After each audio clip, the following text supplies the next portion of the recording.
Good morning, good afternoon, good evening, whatever time it may be for you. My name is Henry Walker, My name is Nolan Bouwman.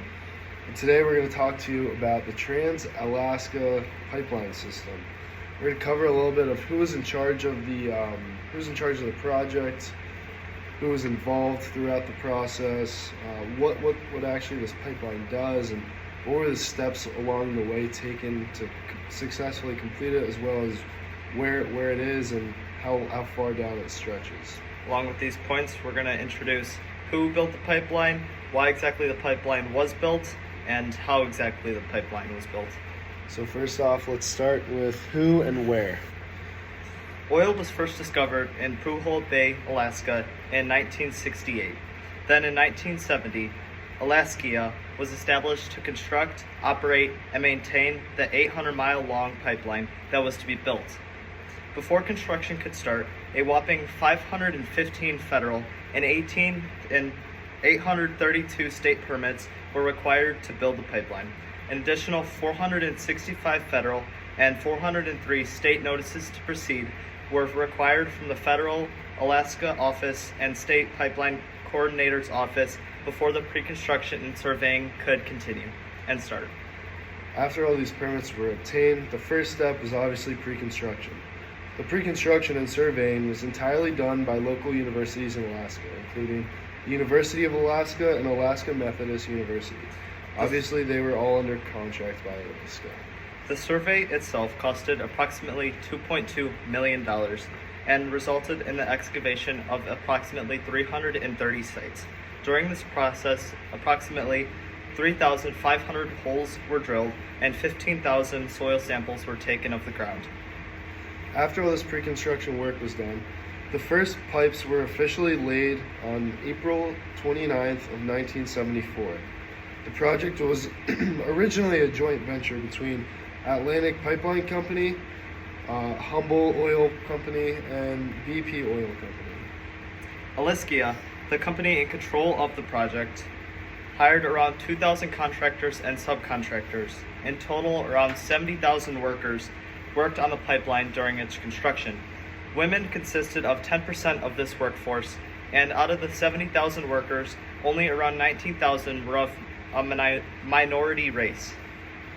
Obviously, Alaska is a very remote place, and there's a lot of harsh conditions, being that it's so cold. And obviously, these people also needed a place to stay. Being in the dead middle of Alaska, there aren't always a lot of activity and other human life around, so 29 camps were built along the astonishing 800-mile pipeline system.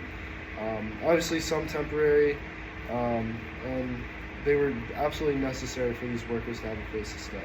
Out of these 29 camps, the biggest one was called Isbell Pass Camp, which held 1,652 beds, and the smallest camp was Camp Sourdough, which held only 112 beds. These beds were placed along the pipeline since the workers needed places to stay.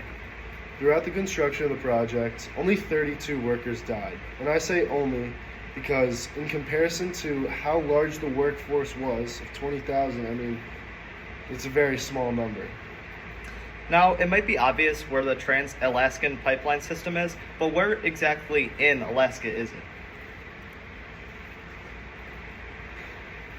The pipeline system runs from Purdue Bay, Alaska, which is obviously one of the more northern points of Alaska, and it starts here because this is where the oil fields were found, and where they start the transportation down south, and it goes all the way down south with 12 different stopping points or pumping stations, all the way down to one of the more southern parts of Alaska, Valdez, which is where a marine terminal for loading ships and transporting the oil is located as well. The Valdez terminal is not part of the pipeline itself, but it ties directly into the pipeline. The terminal was designed to load tankers and allow the TAPS pipeline to flow regularly. It allowed production on the north slope to operate without impact-related delays from the marine transport system. It occupies approximately 1,000 acres and is on the south shore of Alaska. The terminal was not considered part of the pipeline's construction. However, they do coincide and work together a lot. The official cost of the terminal was $1.4 billion. The cost of the pipeline was $8 billion once it was completed, making it the most expensive pipeline in the world at its time. A lot of materials were obviously needed for this project to be completed.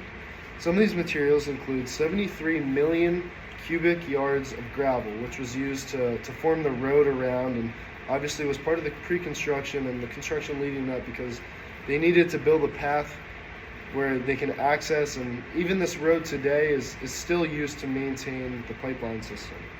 Additionally, 100,000 40 and 60 foot pieces of pipeline were used and assembled together to complete this project. The pipeline itself is 48 inches in diameter, or 2 feet, and it's a very big pipe. And the thickness of this pipe ranged kind of between 0.4 and 0.6 inches, depending on how cold it is in the area and just the environment around itself. This pipe was manufactured in Japan and had to be shipped across the sea to Alaska to be put in place. The pipe shipped weighed an astonishing 550,000 tons and required 112 different shipments across the sea. All these pipes needed to be welded together, so a large amount of the workforce was welders, and these had to be skilled welders because it was such large pipe. And a lot of heavy machinery such as excavators, bulldozers, and cranes had to be used to put this heavy pipeline in place. However, the engineering is probably one of the more interesting parts of this project.